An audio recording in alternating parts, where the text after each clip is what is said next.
Kung mahilig kang kumain sa McDo at mahilig kang uminom ng Emperador Lights, marahil itong video na to ay magugustuhan mo.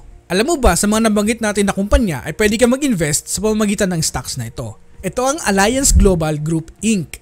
Alam mo ba na para mabili mo itong buong kumpanya, kailangan mo ng 105.95 billion pesos. Ang kanyang kasalukuyang revenue ay nasa 194 billion pesos at ang kanyang kinikita naman ay nasa 17 billion pesos. Isa sa mga kagandahan dito sa kumpanya ay mas malaki ang kanilang free cash flow kaysa sa kanilang net income and also sa kanilang free cash flow average. So dito pinapakita sa atin na gumaganda ang mga businesses ng AGI ngayon. Kung nagtataka ka kung saan nanggagaling ang mga revenue ng AGI, una, meron silang Emperador, Mega World, and Golden Archers. Sila ang franchise owner dito sa Pilipinas para mag-operate dito sa ating bansa.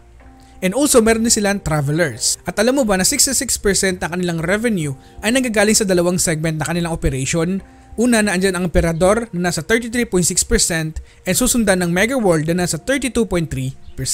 Ngayon kung napapaisip ka rin na maglagak na investment sa AGI, panoorin mo muna itong insights na ibabahagi ko sa iyo. Alam mo ba na kanilang profit margin ay nasa 9% lamang? Sa ganito kanipis na profit margin, ang the best way para maka-attract ng mga investor ay to increase their revenue.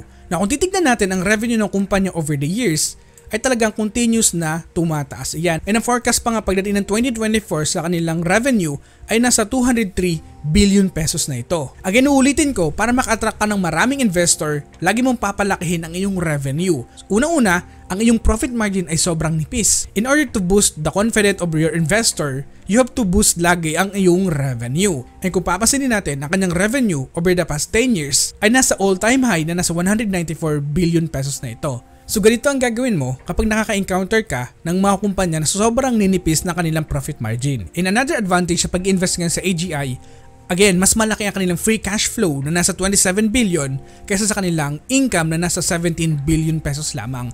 Napaka-importante nito para sa mga investor. Titignan natin kung lumalago ba over the years ang kanilang free cash flows. So may 5 kaparaanan para gamitin ang free cash flow na positive. Una, they can pay dividend.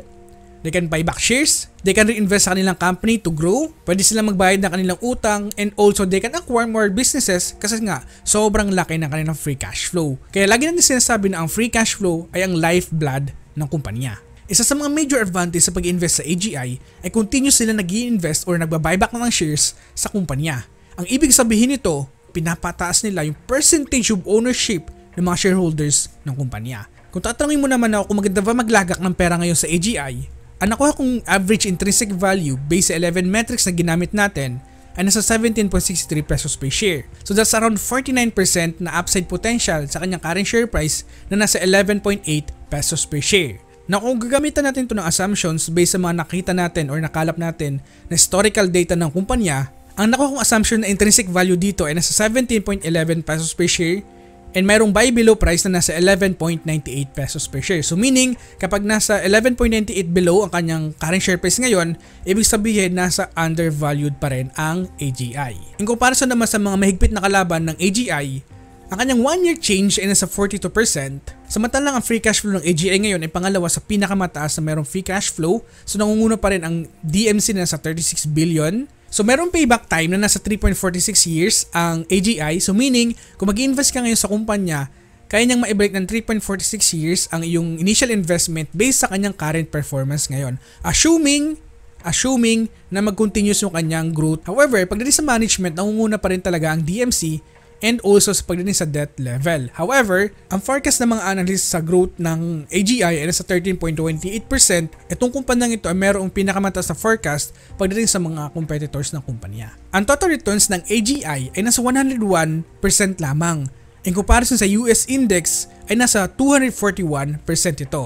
Kung mapapasin natin dito from 2010 until 2017, lagi niyang nabibit sana ang US index. However, nang pumangit ang performance ng Mega World, talagang labis na naapektuhan ang kanilang performance until now.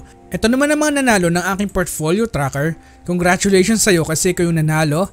And again, congratulations. And also, congratulations sa'yo. Sa mga nanalo ng portfolio tracker ko, email nyo lamang ako sa nagpa-pop up na email address and definitely ibibigay ko ito sa inyo. And again, congratulations!